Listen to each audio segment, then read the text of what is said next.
Hi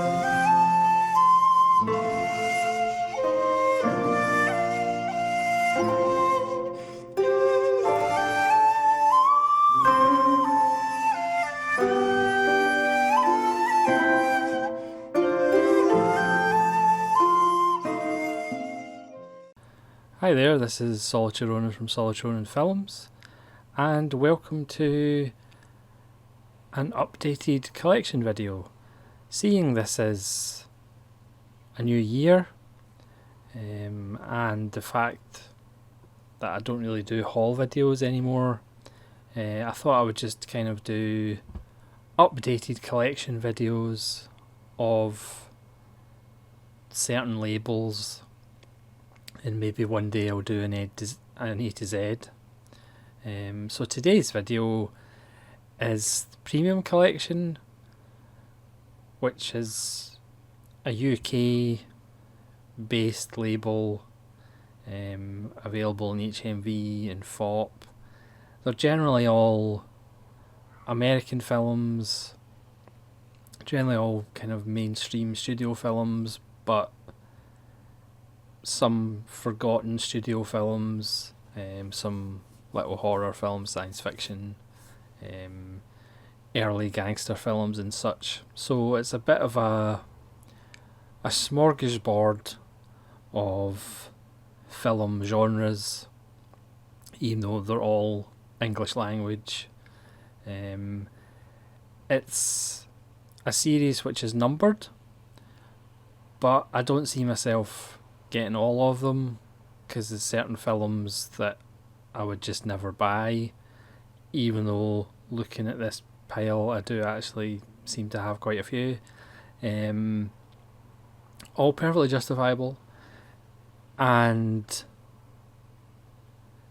recently FOP and HMV had a 2 for £15, which is just stupid. So being as daft as I am, I did pick up probably about half a dozen of them. So I'm just going to go through the collection by number.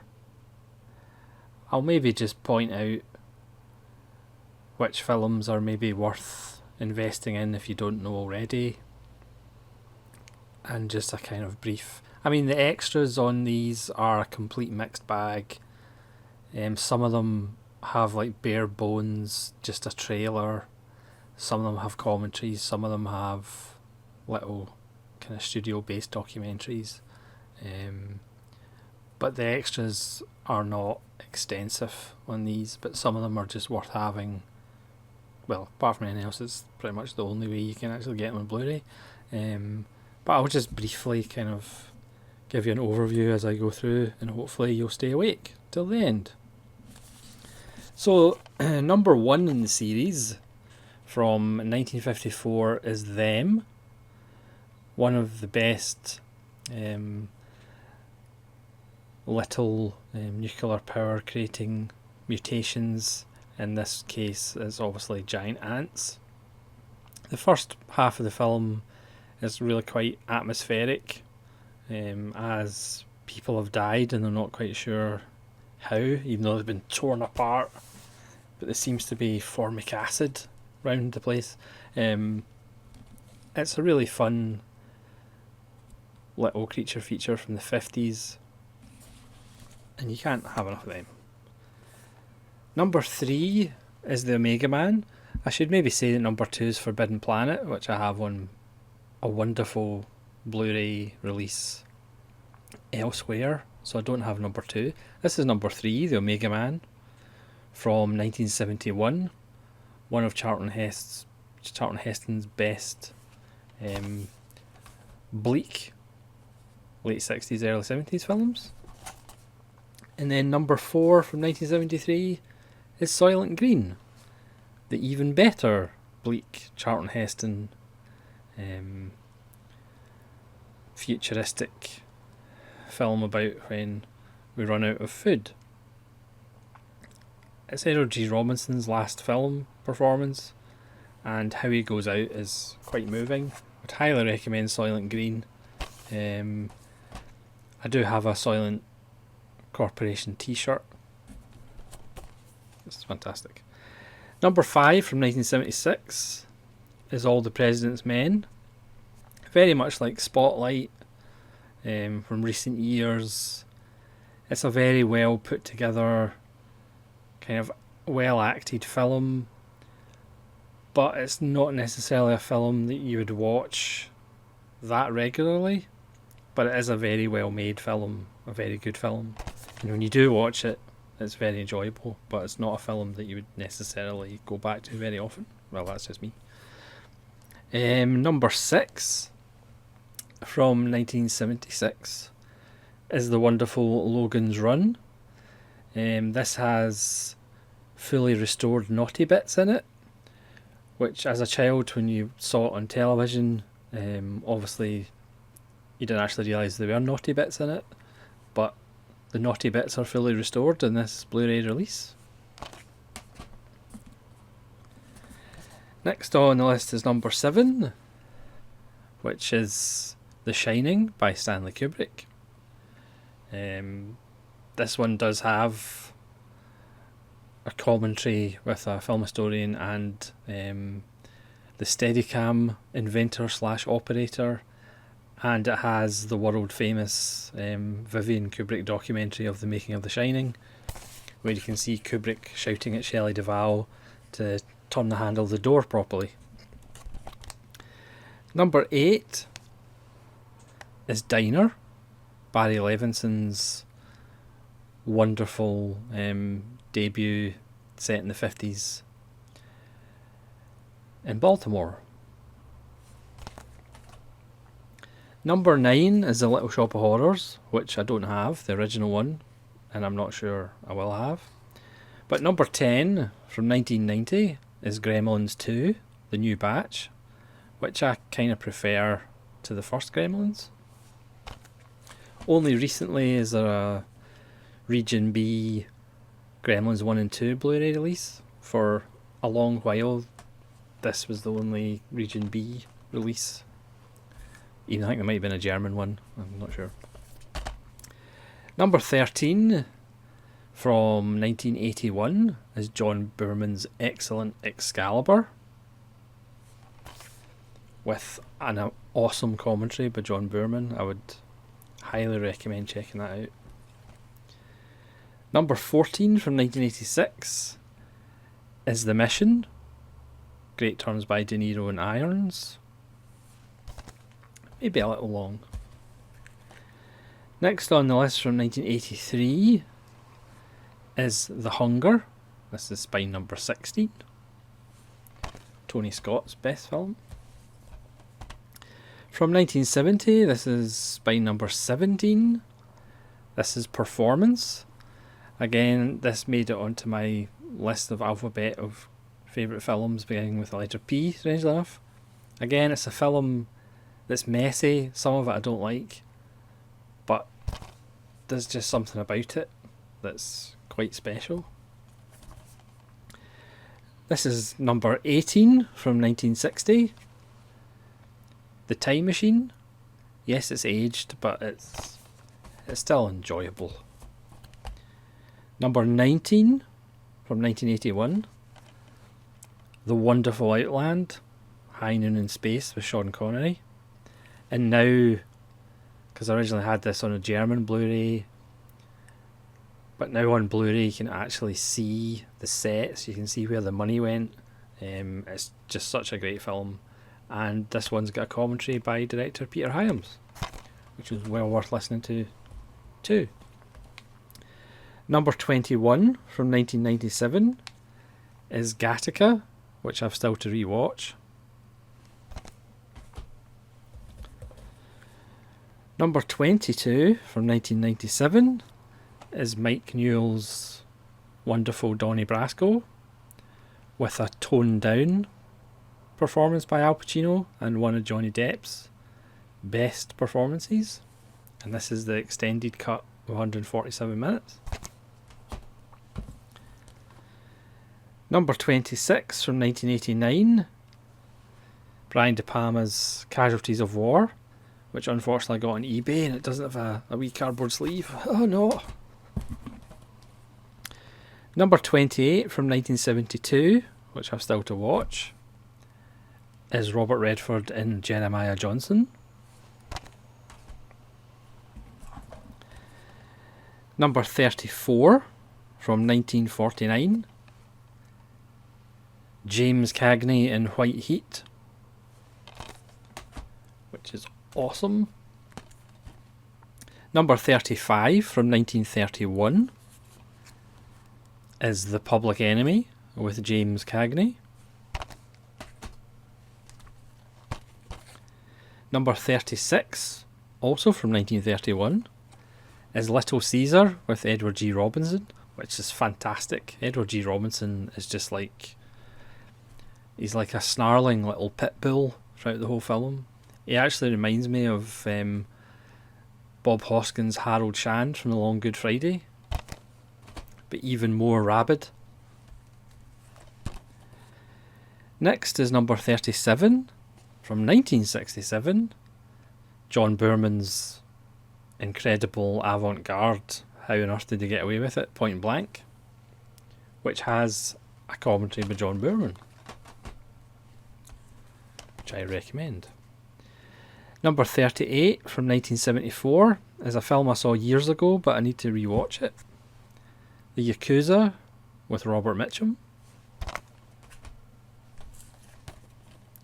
1991 comes number 42, the hilarious New Jack City.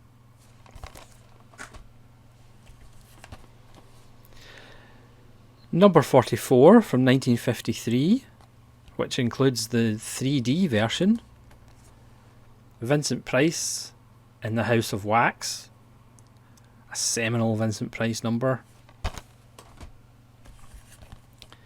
Number 45 from 1963, Robert Wise, The Wonderful The Haunting. Talking about black and white cinematography, use of odd angles, sound design. Wow, wonderful. From 1941, number 47, The Maltese Falcon. I know it's kind of sacrilege, but I'm not the biggest fan of The Maltese Falcon. From 1946, this is by number 49, The Big Sleep, which I prefer to The Maltese Falcon. The Big Sleep is just, again, it's a film that I must have seen years ago, but rewatching it, I'm going to have to watch it more often because it's just spectacularly good. Much better than The Maltese Falcon. Number 53 is from 1973. It's Terrence Malick's Badlands, which I need to re-watch for the sake of Nazarene Prod. Number 55 from 1969, one of the films I grew up being amazed by, The Valley of Gwangi, or Gwangi, however you want to pronounce it. Yeah, it's Ray Harryhausen, man. Next, from 1939, number 57, Mr. Smith Goes to Washington with Sir James Stewart. Slightly different film from 1991, Spy number 59, My Own Private Idaho, Gus Van Sant, which I need to rewatch. Spy number 60 from 1971, Peter Bogdanovich's bittersweet, but mainly bitter, The Last Picture Show, great turn by Ben Johnson. From 1947, Spy number 61, Dark Passage, it's one of those films I need to rewatch. From 1955, Spy number 63, Bad Day at Black Rock. Great cast.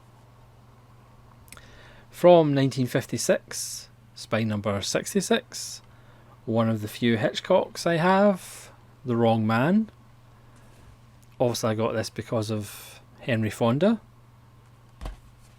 It does have a strange premise that Henry Fonda could be guilty of something. Outrageous. From 1984, Spine Number 68. If you want to cheer yourself up, watch 1984. It's really good. Oh, it's fantastic. From 1968, Spine Number 69. Ice Station Zebra, which is 2.5 hours long, which is a little too long. This is a film I always mix up with Bear Island. But you have a great performance by Patrick McGoohan, Jim Brown, Ernest Borgnine, and Rock Hudson. Where are we? We're Spine Number 72 from 1967. Wait Until Dark. Great turn by Alan Arkin and Richard Crenna. A very young Richard Crenna before he was Colonel Troutman. From 1979, this is Spine Number 73, one of my personal favourites. Time After Time. Malcolm McDowell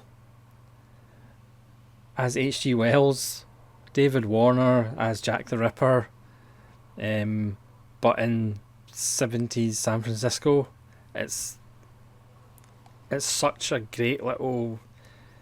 It's got cult written all over it. I said cult. It's just such a great wee film. From 1936... Number 74, we've had Mr. Smith Goes to Washington, so you might as well have Mr. Deeds Goes to Town by Capra. From 1938, Spine Number 75, from Capra, the awesome You Can't Take It With You. So good. You'd say it's cliched and sentimental, but it's just awesome. From 1939, Spine Number 76, The Hunchback of Notre Dame, with the wonderful Charles Laughton. From 1947, Spine Number 79, Out of the Past, or as I prefer its alternate title, Build My Gallows High. It's just one of the best noirs ever made. It might be the best noir. Just fatalistic, which is something that I just love in films. Somebody who's just completely fatalistic, nihilistic, knows he's going to die. There's nothing he can do about it. Nothing he does can change his fate. Spectacularly good. Absolutely spectacular. From 1980, from 1952, one of Nicholas Ray's underrated masterpieces, On Dangerous Ground. Again, this just didn't exist. Even in DVD, I think I had a Spanish DVD before this was released. I was just ecstatic that this got a Blu-ray release. Ida Lupino and Robert Ryan are just sensational. It's a cop film, but then it takes a bit of a left turn. It's so good. Next on the list, from 1976, number 82.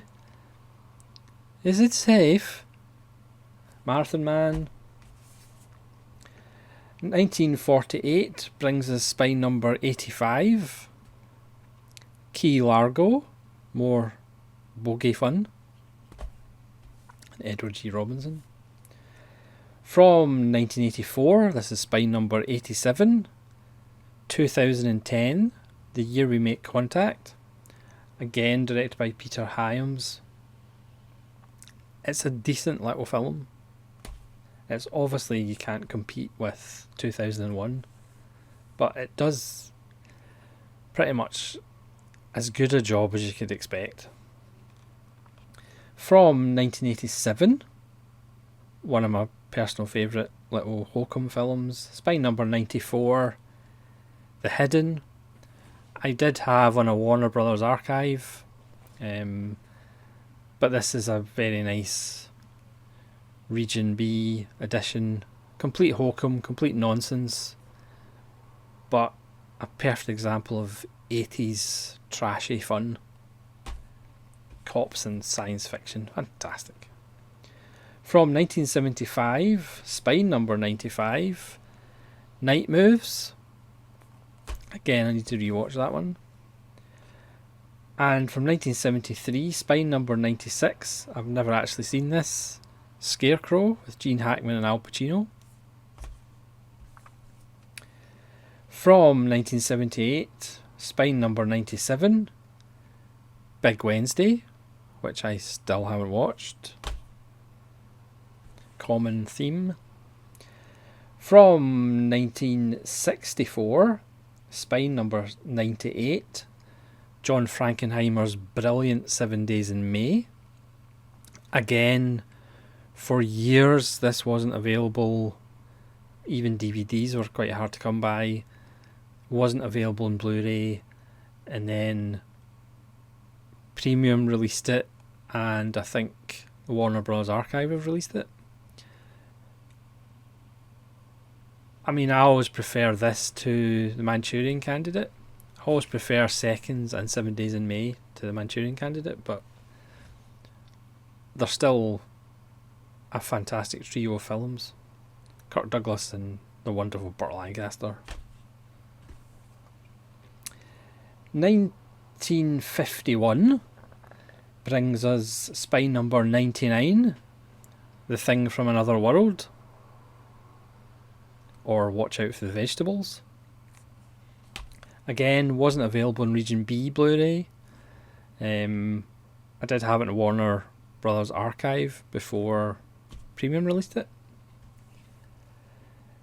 From 1972, Spine number 101, Dracula AD 1972, Fun Hammer, Late Hammer, with Christopher Lee in the titular role. From 1973, Spine number 102, The Satanic Rites of Dracula, which is so much fun. It's much better than Dracula AD 1972. It's got a really unusual, unique plot. Yeah, there's a lot of fun to be had. That was from 1973. And finally, the latest release is from 1949, Spine 104, and it's Joseph Lewis's Gun Crazy, which is an interesting little film. Yeah, Gun Crazy. Check it out. So that's a quick overview of my updated Premium collection. Thank you very much for watching. Please comment below and tell me how silly I am for buying these films. And hopefully we'll see you again for more videos. This is Solitary Ronin from Solitary Ronin Film saying farewell.